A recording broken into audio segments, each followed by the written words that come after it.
veux recevoir tes instructions éternelles ce matin. Tu l'as choisi, ton serviteur. Tu as mis dans sa bouche tes paroles.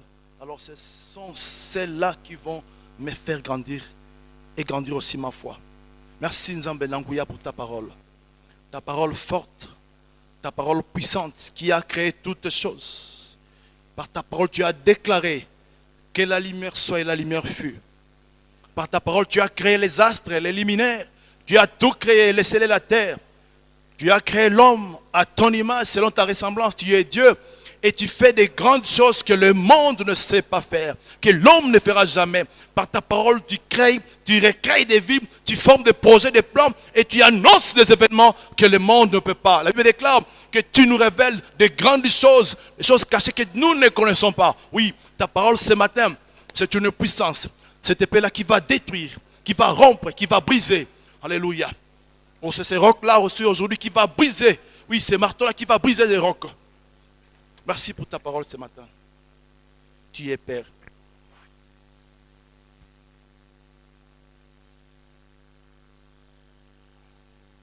Alléluia.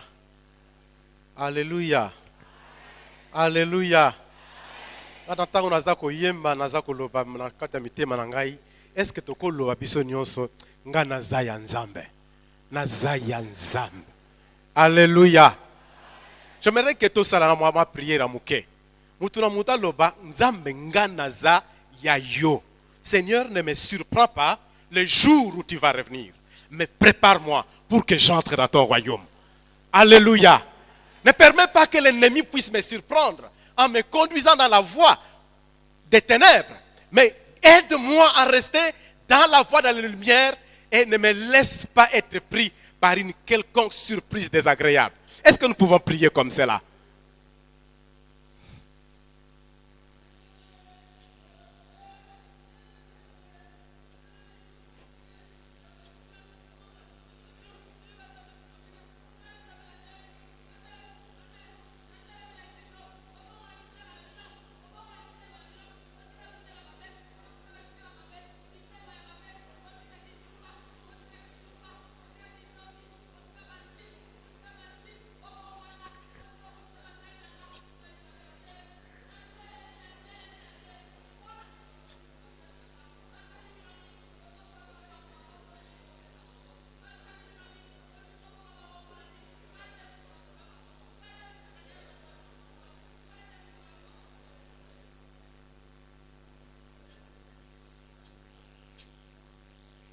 Oui, Seigneur, c'est notre joie d'être en ta présence et de pouvoir marcher avec toi.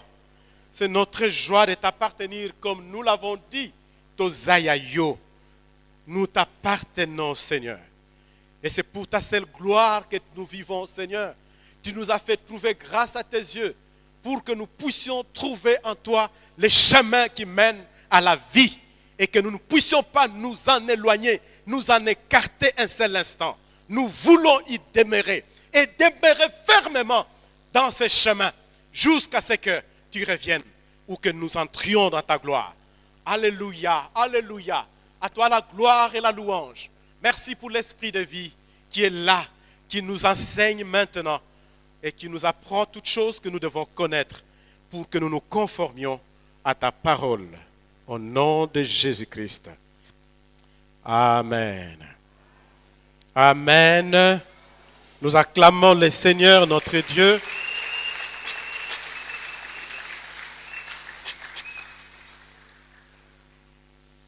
Nous en avons déjà créé l'habitude de lire la parole de Dieu en étant debout. Nous sommes dans les psaumes, chapitre 119, versets 1 à 2. Psaume 119, versets 1 à 2, puis les versets 105. Voudriez-vous vous mettre debout, s'il vous plaît? Psaume chapitre 119, versets 1 à 2, versets 105. Heureux ceux qui sont intègres dans leur voie, qui marchent selon la loi de l'Éternel. Heureux ceux qui gardent ses préceptes, qui les cherchent de tout leur cœur. Le verset 3, l'Itabissi dit, qui ne commettent point d'iniquité et qui marchent dans ses voies. Versets 105. Ta parole est une lampe à mes pieds et une lumière sur mon sentier. Amen. Est-ce que nous pouvons acclamer pour la parole? Acclamons pour la parole de Dieu. Elle est sainte. C'est la parole de vie. C'est elle qui nous fait vivre. C'est de cette parole que nous avons la vie, la paix, le salut, l'espérance. Gloire au Seigneur. Veuillez vous rasseoir et que Dieu vous bénisse. Frères et sœurs, je dis que Dieu vous bénisse. Que l'Esprit de Dieu soit au milieu de nous, nous parle et nous convainque de toutes ces choses que nous devons saisir dans notre cœur et pour lesquelles nous devons vivre. Dites bien Amen. Dieu vous aime tel que vous êtes là. Dieu t'aime tel que tu es là. Et s'il te donne l'occasion aujourd'hui d'être en sa présence pour entendre sa parole, c'est parce qu'il t'aime. La parole de Dieu, une source de vie.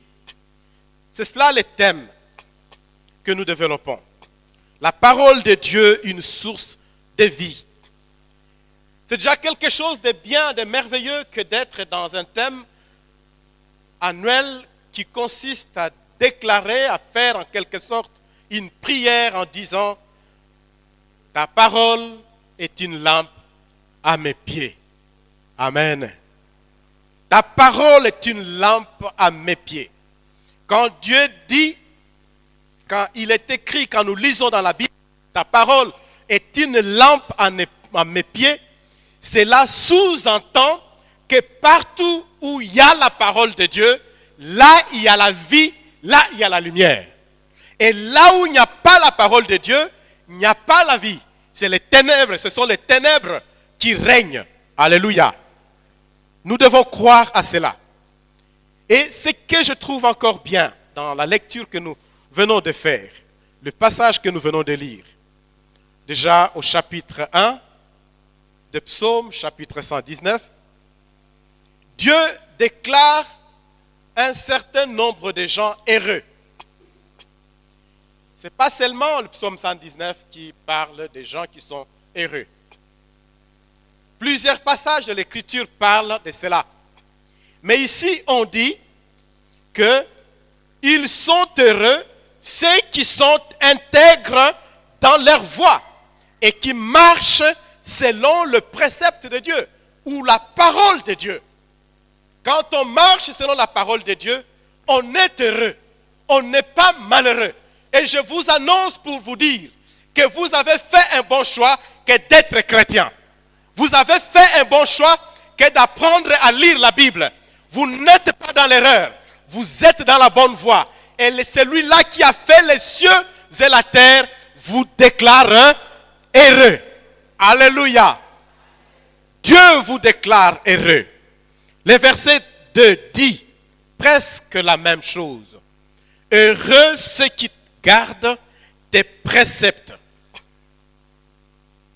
et qui marchent, qui cherchent plutôt, qui les cherchent de tout leur cœur. Le verset 3, nous l'avons dit en ajout, qui ne commettent point d'iniquité.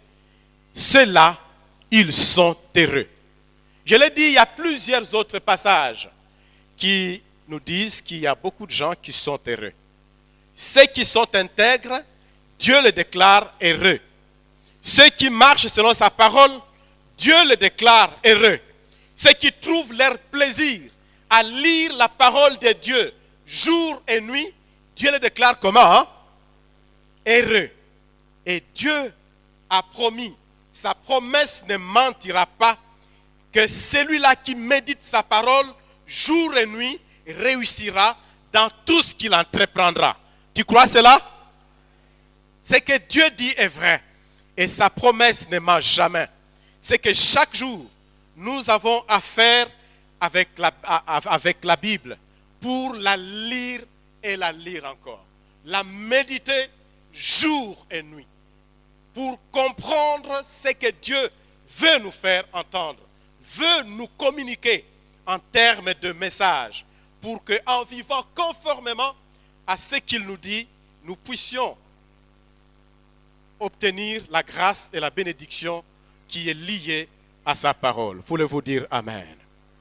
C'est chaque jour, oui, c'est chaque jour que nous devons avoir affaire avec la Bible.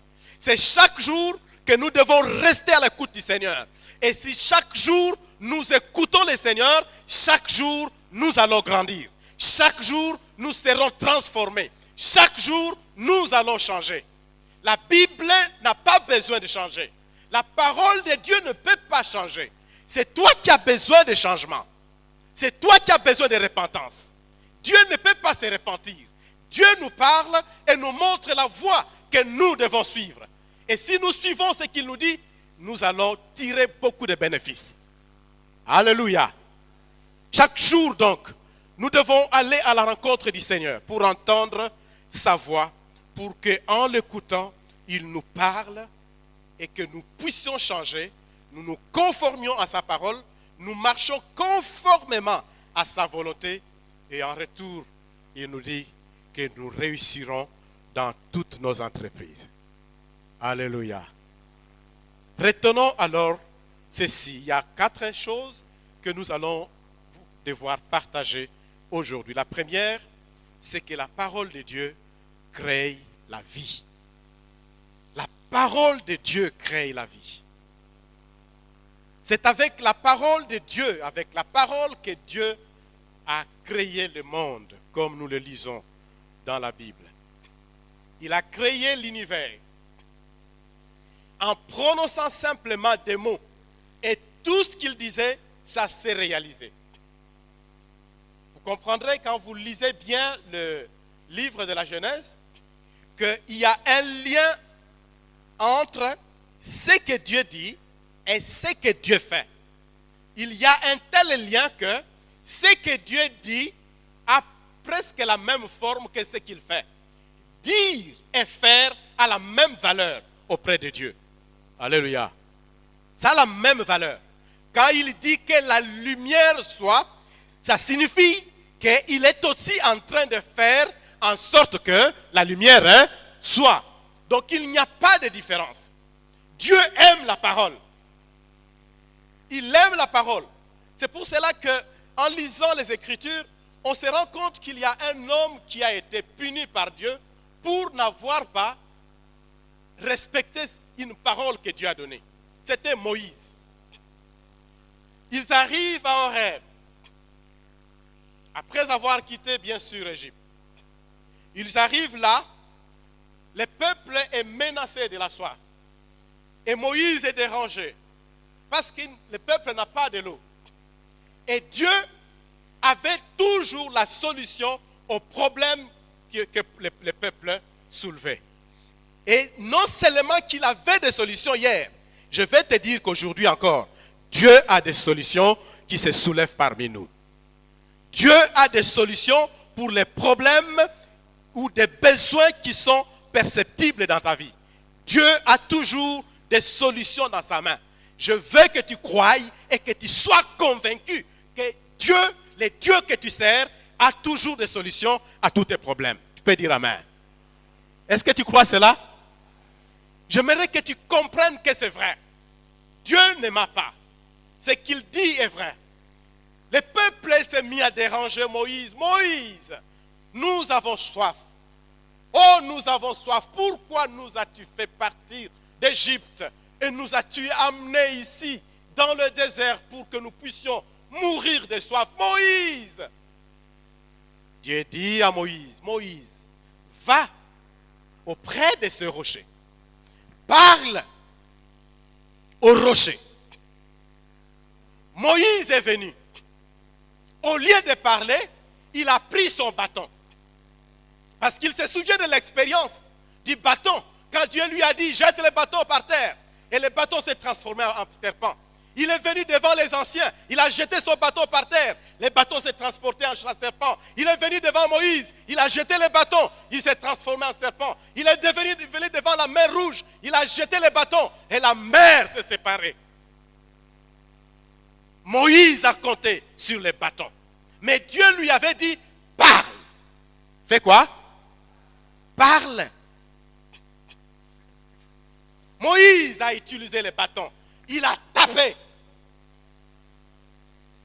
L'eau a fait quoi? L'eau a jailli. Alléluia. L'eau a jailli. Au fait, il faut poser la question. Pourquoi l'eau a jailli? L'eau a jailli parce que Dieu a voulu s'honorer lui-même. Il a voulu honorer la parole qui est sortie de sa bouche. Il a voulu honorer sa promesse. Parce que je vous l'ai dit tout à l'heure, que la promesse de Dieu ne ment jamais. Dieu a voulu honorer sa promesse. Ce n'est pas Moïse qui l'a voulu honorer. Moïse n'était pas digne d'être honoré. Avez-vous déjà vu quelqu'un qu'on honore? À peine qu'on l'honore, on commence à le punir. Avez-vous vu cela? Non. Quand on honore quelqu'un, qu'est-ce qu'on fait dans la suite? Mais on le fait asseoir sur un trône, non? On va dire, mais va t'asseoir, va t'habiller, va faire ceci ou cela. Viens prendre la place d'honneur pour parler. Ce n'était pas le cas avec Moïse. Donc Dieu n'avait pas honoré Moïse, mais il s'est honoré lui-même. Il a honoré sa parole. Et la promesse qu'il avait donnée de pouvoir faire jaillir l'eau de quoi? Du rocher. Les plans de Dieu étaient clairs et simples. Moïse a beaucoup utilisé les bâtons. Le peuple a aussi vu les bâtons. Les peuples pouvaient bien se dire, sûrement, les bâtons ont un pouvoir mystique. Sûrement, ces bâtons-là, c'est les bâtons de Moïse. C'est les bâtons qui nous sauvent. Heureusement que quand Moïse est allé à la montagne pour mourir, quand il s'est séparé de son peuple, il avait avec lui quoi? Son bâton, il est parti. Mais comme le peuple n'avait pas le bâton de Moïse, il s'est rabattu sur le bâton de qui? De Aaron, qu'il a transformé en un dieu. Ils ont élevé en disant, voilà, regardez, c'est le Dieu qui nous a fait sortir d'Égypte. Et les gens ont commencé à l'adorer. Dieu savait qu'il y aurait une telle supercherie parmi les peuples qu'ils vont arriver à détourner l'attention de ceux qui croient vers les idoles. L'attention de ceux qui craignent Dieu vers la désobéissance. L'attention de ceux-là qui servent Dieu dans la vérité vers les péchés. Dieu savait cela. Et il dit, il faut valoriser la parole. Voulez-vous dire amen? Il faut valoriser la parole. La parole, c'est celle qui sort de la bouche de Dieu. La parole, c'est Dieu lui-même. Alléluia. Les bâtons n'est qu'une créature. Mais la parole, c'est Dieu. Dieu ne s'est jamais identifié à un bâton. Dieu s'identifie toujours à la parole. C'est pour cela que Jésus est appelé la parole faite chair. Et dans Apocalypse, on lui donne un nom. Son nom est la parole de Dieu. Alléluia. Son nom est la parole de Dieu. Jésus ne s'est jamais identifié à un bâton. C'est pour cela que Dieu avait les projets. Amener maintenant Moïse à comprendre qu'au moyen de la parole, il va conduire les enfants d'Israël. On devrait déjà arrêter à utiliser les bâtons. Que les gens arrivent à oublier les bâtons. Et qu'ils comprennent que Dieu va sauver son peuple par sa parole. Que Dieu va conduire son peuple par sa parole. Alléluia. C'est ça le projet de Dieu. Alors, lorsque Dieu s'est rendu compte que Moïse a dévié les plans de Dieu, le plan qu'il avait bien établi, il l'a puni. Il lui a dit, parce que tu as fait cela, tu n'entreras pas dans la terre promise. Chers frères et sœurs, entre celui-là qui vient de naître dans le désert, un enfant qui est né dans le désert, et Moïse, qui méritait en principe vraiment de voir la terre promise. Qui le méritait? C'est Moïse. Le projet de sortir les enfants d'Israël a commencé avec qui? Avec Moïse. Et qui était le libérateur? Moïse. Et voici que celui-là, qui aurait tout le mérite d'arriver jusque dans la terre promise, il sera sanctionné par Dieu. Et il n'entrera pas dans la terre promise. Pourquoi? Parce qu'il n'a pas laissé à Dieu donner la vraie valeur qu'il faut à la parole. Alléluia. Il ne faut pas négliger la parole. La parole de Dieu. Il ne faut pas il ne faut pas dire du mal de la parole de Dieu. Il faut veiller sur ce que Dieu dit et ne jamais dire de mal de ce qui est sorti de la bouche du Créateur.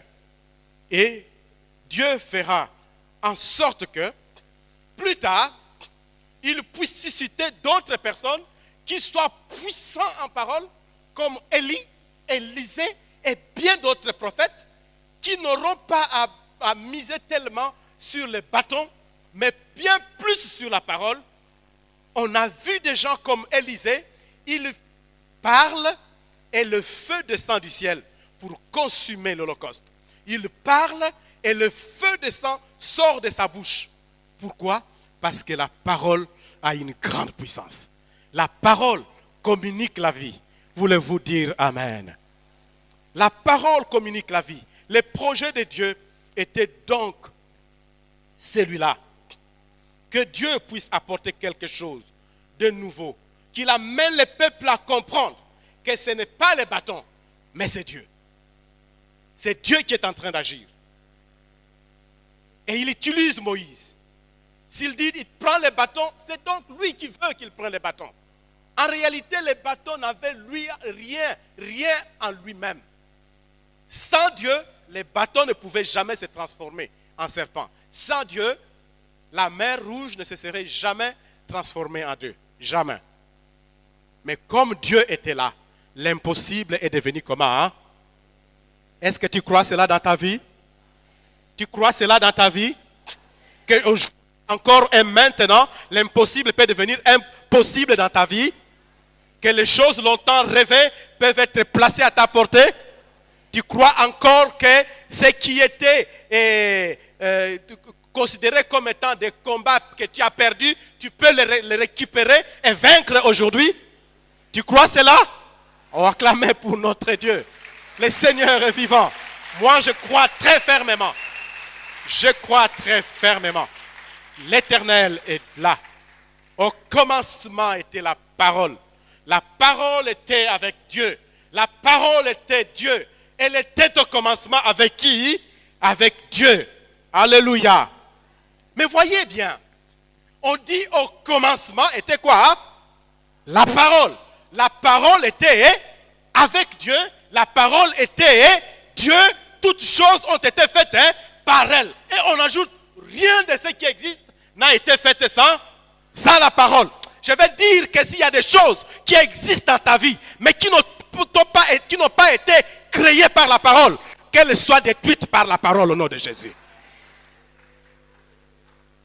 S'il y a des forces du mal qui agissent dans la maison de Dieu, je vais vous dire, force du mal, vous n'avez pas été créés par la parole. Et au nom de la parole, que la main de l'Éternel vous consume. Je vais te dire que si dans ta maison, il y a des forces de ténèbres qui sont en train d'agir, qui ont hanté ta maison, crois-les et proclame-les en disant, vous n'avez pas été créés suite à la parole de Dieu. Vous êtes une force du mal. Vous êtes une force de destruction. Au nom de la parole de Dieu, je vous déclare anéanti. Vous croyez cela? Toutes choses ont été faites par elle. Alors si toutes choses ont été faites par elle, je répète, tout ce que la parole n'a pas fait doit être placé sous le pouvoir de l'Église, sous tes pieds. Sous tes pieds. Je proclame que ce qui s'est levé devant toi pour te dominer, aujourd'hui, ça se place sous tes pieds. Je le dis dans la vérité au nom de Jésus-Christ. Je le dis en m'appuyant sur mon Dieu dans le nom de Jésus-Christ. Que la gloire de Dieu te soutienne et que tu puisses expérimenter dans ta vie que effectivement tout ce que l'ennemi a fait dans ta vie sans la volonté de Dieu, Dieu le détruit par sa main puissante. Voulez-vous dire Amen? J'aimerais faire un arrêt. Je me souviens d'une chose. Toute cette semaine, Dieu m'a donné 2 messages. Pour les gens qui font l'entretien, pour les chantres. Pour vous qui faites l'entretien. Dieu me dit, vous devez être les premiers à vous sanctifier, de peur que la propriété que vous venez de mettre dans l'église ne devienne souillure. Vous m'entendez? Répondez, vous m'entendez? Bon, vous n'avez pas bien compris. Vous entendez la voix de Dieu? Vous entendez la voix de Dieu? Vous êtes les premiers à vous sanctifier.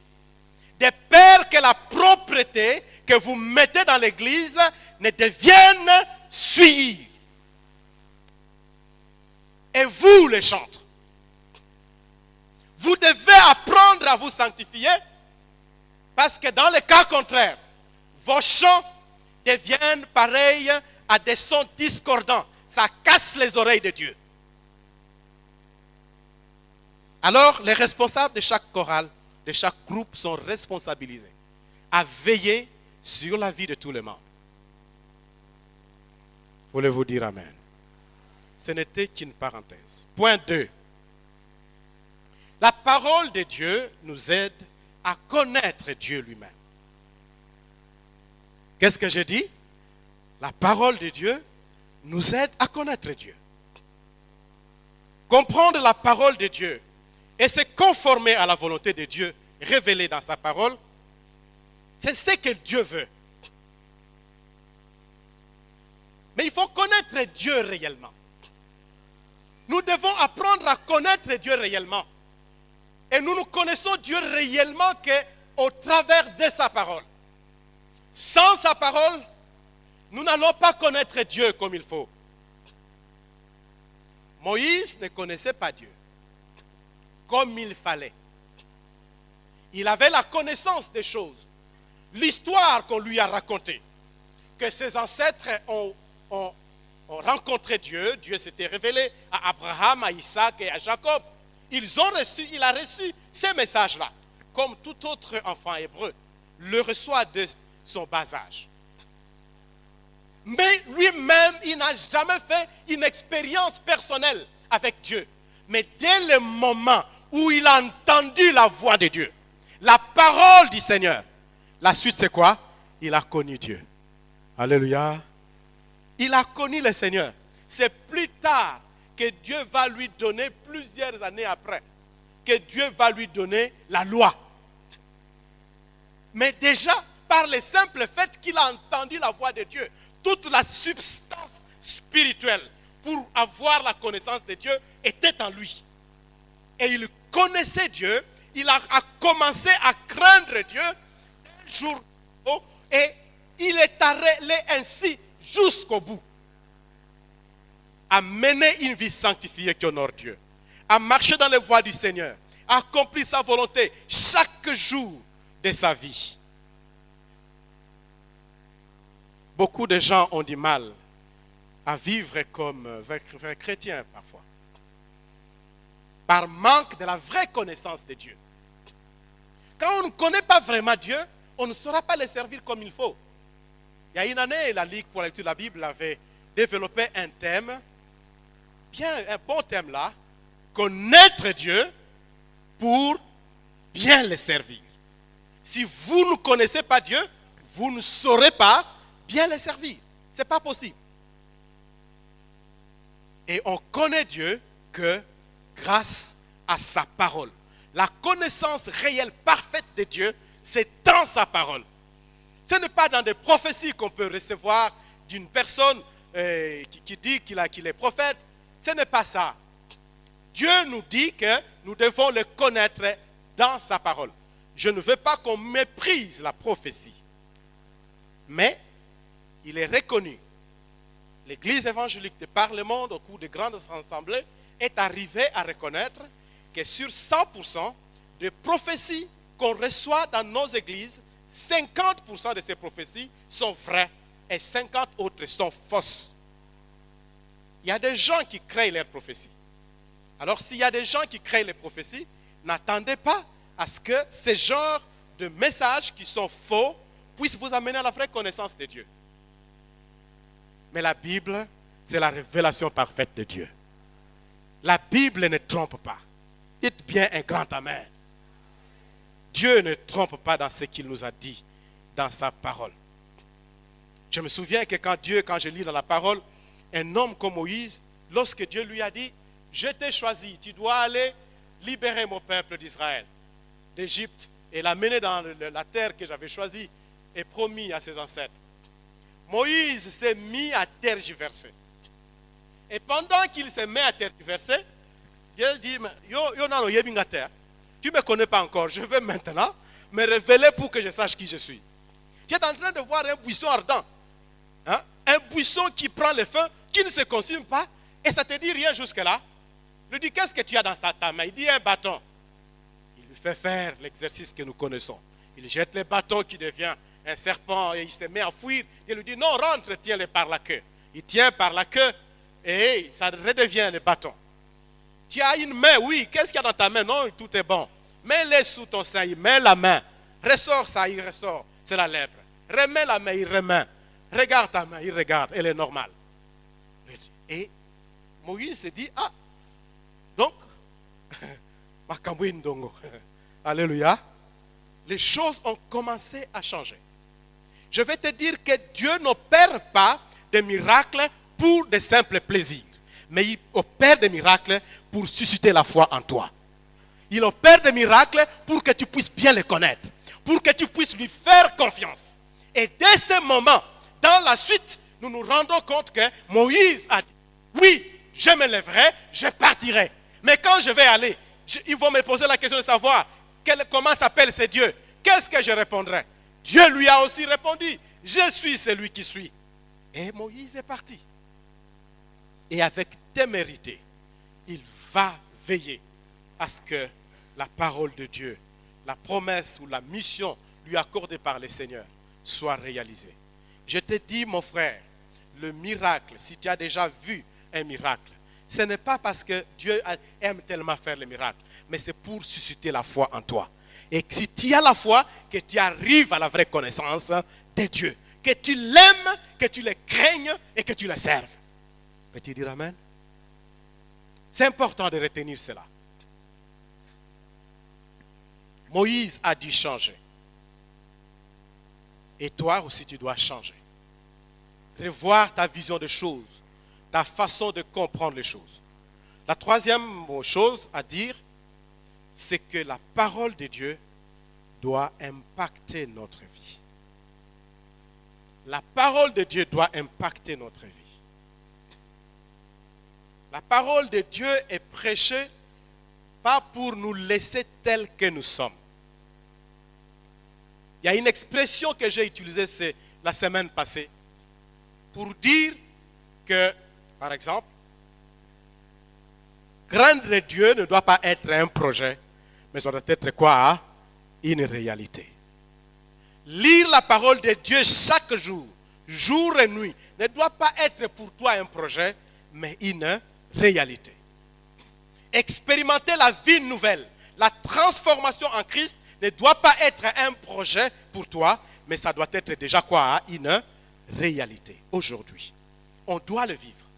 La parole que tu entends, que tu as déjà entendue, elle nous est donnée pour nous transformer. Nous transformer à l'image de Dieu, à la ressemblance de Dieu, pour que nous soyons comme des enfants de Dieu, comme Jésus lui-même.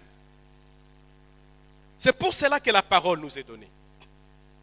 La parole n'est pas prêchée pour que tu puisses continuer à vivre comme de par le passé. À telle enseigne que si on te prenait toi et qu'on te mettait parmi les gens qui ne connaissent pas le Seigneur, tu es confondu par eux.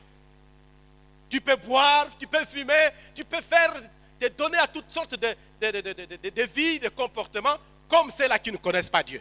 Non. Il faut qu'il y ait une différence entre toi qui connais le Seigneur et ceux-là qui ne connaissent pas le Seigneur.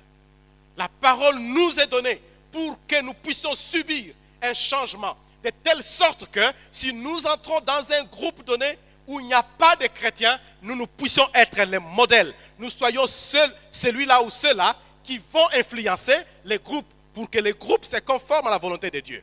Il n'appartient pas à celui qui a écouté la parole de Dieu de se conformer aux autres messages. Mais il appartient plutôt à lui de pouvoir dire aux autres de se conformer au message de la bonne nouvelle. Parce que c'est le message du salut.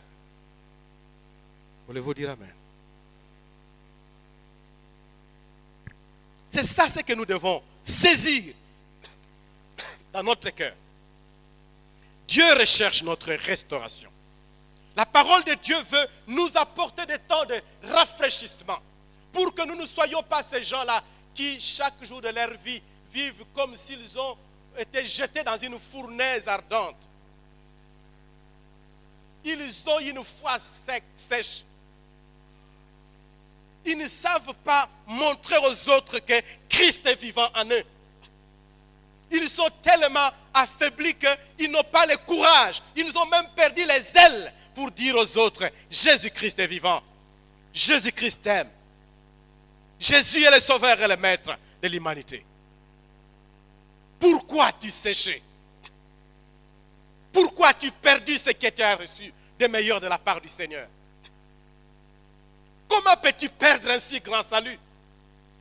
Comment peux-tu trouver encore plaisir aux choses du monde, au point de rentrer auprès de ces choses que tu avais vomies comme le ferait un chat ou un cochon? La parole de Dieu nous montre le chemin.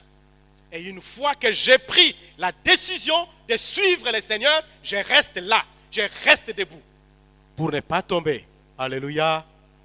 Nous devons prier pour que le nombre de gens qui restent debout dans la foi augmente. Le nombre de justes dans la maison de Dieu augmente. Le nombre de ceux qui craignent Dieu et qui marchent dans la sanctification augmente. Alléluia. Dites bien Amen. Dieu veut répandre l'esprit de repentance dans nos cœurs. L'esprit de repentance dans nos vies. Pour que nous ne soyons pas et nous ne vivions pas à la manière des gens du monde. Si l'esprit de repentance saisit ton cœur, tu vas commencer à haïr tout ce qu'on appelle péché ou mal. Tu vas les haïr de tout ton cœur. Si l'esprit de repentance envahit ton âme et ton cœur, tu vas faire de la crainte de Dieu une priorité dans ta vie. Si l'esprit de repentance envahit ton cœur, tu vas faire de la sanctification la base et le fondement même de ta vie chrétienne et de la vie de tous les jours. Si l'esprit de repentance envahit ton cœur, tu vas aimer une conduite qui soit irréprochable devant Dieu et irrépréhensible devant les hommes. Alléluia. Tu vas aimer cette vie-là. Tu vas te réjouir. Si l'esprit de repentance touche ton cœur, tu ne vas pas te limiter chaque jour à être là en train de demander pardon. Dieu ne t'a pas donné son esprit pour que tu sois un chrétien qui chaque jour quand il sort, il rentre, Seigneur pardonne-moi pour avoir péché. Il sort, il rentre, Seigneur pardonne-moi parce que je péché encore. Seigneur pardonne. L'esprit de Dieu ne t'a pas été donné pour ça. Tu as reçu l'esprit de Dieu qui est l'esprit de force. Tu as reçu l'esprit de Dieu pour que quand tu sors, tu rentres, tu apportes une louange à ton Dieu. Quand tu sors, tu reviens, tu viens avec un témoignage que tu as gagné une âme à Christ. Quand tu sors, tu rentres, tu as des raisons de rendre gloire à Dieu parce qu'il t'a conduit. Tu es fier de savoir que j'ai marché avec le Seigneur, l'Éternel. C'est pour ça que tu as reçu l'Esprit de Dieu. Dieu ne t'a pas donné l'Esprit pour être un homme qui chaque jour, il est là en train de faire la repentance. Plutôt la confession. La confession, parfois moi je la considère aussi comme une façon de bien se tromper. Parfois on se fourvoie. On se fourvoie comme ça en disant, croyant que tout va bien.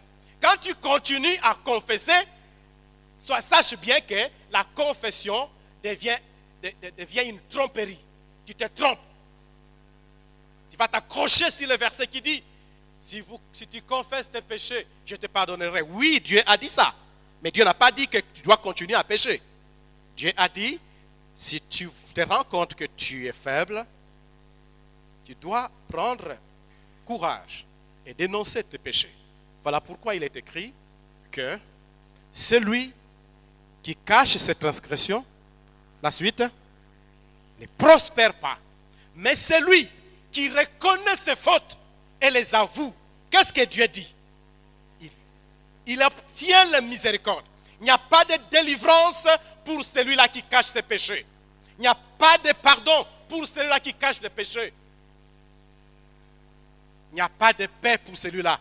Ces chrétiens-là qui continuent à pécher. Ce n'est pas possible. C'est un mensonge. Vous vous trompez. Mais il y a la paix de Dieu. Le bonheur. Dieu le promet. Psaume chapitre 119. Verset 1. Heureux ceux qui sont intègres à leur voie et qui marchent selon la parole de Dieu. Ceux-là, ils sont heureux. Quand on est heureux, on a la paix. Alléluia. On a la paix au fond de son cœur. Prends le courage. Si la parole de Dieu produit des effets en toi, mon frère, ma soeur, tu dois être capable de prendre de grandes décisions dans ta vie. Décision de pardonner. Décision de briser une relation de péché, une relation coupable. Décision de prendre courage de dénoncer une faiblesse quelconque ou un péché quelconque pour t'assurer la délivrance. Tu dois avoir le courage de pouvoir restituer un bien volé. Tu dois avoir le courage de restaurer une relation que tu as brisée. Il faut avoir le courage. La liste n'est pas exhaustive. Vous êtes là? Alléluia. Alléluia. Ceux qui sont à la mezzanine, alléluia. Point 4. La parole de Dieu produit la foi. Nous l'avons déjà dit d'une certaine manière. On a évoqué cela. Les miracles, j'ai déjà parlé, ils font partie de la vie chrétienne. Ils font partie du vécu de notre foi. Mais la foi chrétienne ne valorise pas en priorité les miracles, comme parfois on l'entend, ou encore l'abondance matérielle. La foi chrétienne met plutôt l'emphase et la priorité sur la transformation intérieure. Les changements qui doivent s'opérer dans notre vie. L'obéissance envers Dieu. Pour que nous puissions chaque jour faire ce que Dieu veut. Mais si nous ne nous laissons pas transformer intérieurement, si nous ne produisons pas en nous les fruits dignes de repentance, comme c'est écrit dans Matthieu, chapitre 3, verset 8. Mais en même temps, nous cherchons des miracles. Alors Dieu va nous dire, comme il avait répondu, Jésus-Christ disait aux gens, mais vous cherchez des miracles, il ne vous sera pas donné des miracles. Si ce n'est celui de qui? De Jonas. Vous voulez des miracles, mais vous n'en recevrez pas. Il y a des gens qui disent, nous voulons les dons spirituels, surtout les jeunes de l'église. Nous voulons les dons spirituels, nous voulons les dons spirituels. Mais si vous voulez les dons spirituels, vous devez faire de la sanctification les fondements de votre vie chrétienne. Vous devez faire de la prière votre vie de tous les jours. La communion avec Dieu, c'est ce qui doit vous préoccuper. Et si vous vivez comme cela, n'attendez pas qu'il y ait quelqu'un qui quitte, je ne sais pas, quel pays pour venir imposer les mains sur vous pour que vous ayez des dons spirituels. L'Esprit de Dieu descendra et il va vous équiper comme il faut. Dites bien un grand Amen. Que la gloire revienne à notre Dieu. Une fois cette condition donc remplie, alors on peut avoir la foi nécessaire pour opérer des miracles. Cela est d'autant plus vrai parce que nous voyons Dieu agir en guérissant les malades. Nous avons prié pour beaucoup de gens et nous les avons vus guérir. C'était au cours du mois passé, le mois de décembre. J'ai prié pour un frère qui avait un problème. Un problème d'otite. L'oréliste lui a dit qu'on devrait l'opérer. En tout cas, nous nous sommes mis à prier simplement et calmement en faisant foi en Dieu. On a prié. Le lendemain, Dieu a fait grâce. J'ai revu le frère. Il me dit, pasteur, c'est pour la première fois dans ma vie, j'entends parler des miracles. J'entends parler que Dieu guérit. Mais moi, je n'ai jamais expérimenté ça. Mais cette nuit, je vais l'expérimenter. Mon oreille ne me fait plus mal. Alléluia. Il a expérimenté cette grâce. Et tu peux aussi l'expérimenter. Tu l'as déjà peut-être expérimenté. Nous sommes nombreux qui avons vu certaines grâces de la part de Dieu. C'est vrai. Dieu répond aux prières. Pourquoi? Parce que sa parole donne la vie. Dieu veut donner la vie à votre corps mortel. Dieu répond aux prières parce qu'il est fidèle à sa parole. Dieu est fidèle à sa parole parce qu'il s'est réjoui d'accomplir ses promesses. Dieu accomplit ses promesses parce qu'il tire gloire quand il les fait. Il tire gloire dans le fait d'accomplir ses promesses parce qu'il aime ses enfants. Pourquoi il aime ses enfants? Il aime ses enfants parce qu'il est notre Père. Il est ton Père. Et il ne peut que t'aimer. Il ne peut que te faire du bien. Il ne peut que rechercher vraiment ce qui est bon pour toi. Si tu es enfant de Dieu, mon frère, tu peux te réjouir, frotter les mains et dire, j'ai un Dieu qui m'aime. Tu peux répéter cela. Dieu est un Dieu qui m'aime. J'ai un Dieu qui est pour moi un Père. Dieu est un Dieu qui marche avec moi. J'ai un Dieu qui ne peut pas me délaisser un seul instant, ni m'abandonner, parce qu'il m'aime. La parole de Dieu est prêchée pour susciter la foi en toi. La parole de Dieu est annoncée, nous la lisons chaque jour, pour que nous puissions expérimenter combien Dieu est grand. Et c'est par la parole de Dieu que Dieu donne l'espoir à tous ceux-là qui désespèrent de la vie. Voilà pourquoi Romains, dans chapitre 10, nous dit que la foi vient de ce qu'on entend, et ce que nous entendons, c'est la parole qui sort de la bouche de Dieu. Tu crois cela? La foi vient de ce que nous entendons, l'évangile de Jésus-Christ. Je vais te dire que si tu es faible, que le Seigneur te rende fort. Toi jeune, je vais te dire que tu peux croire que Dieu a dressé un plan de paix pour toi et que ton avenir n'est pas un avenir sombre. Il est déjà éclairé par la parole. Pourquoi? Parce que la parole de Dieu est une lampe qui va éclairer ton avenir. Il t'éclaire aujourd'hui et elle va continuer à t'éclairer sur tout ton parcours. Les plus âgés, tu peux comprendre, toi les plus âgés, que le Seigneur nous donne une promesse merveilleuse en disant, crains l'Éternel, ça sera la santé pour tes muscles et un rafraîchissement pour tes os. Crois que l'Éternel est capable de pouvoir rafraîchir tes os. Crois cela, je le proclame dans le nom de Jésus-Christ. Que les os qui sont en train de te faire mal retrouvent la jeunesse dans l'église.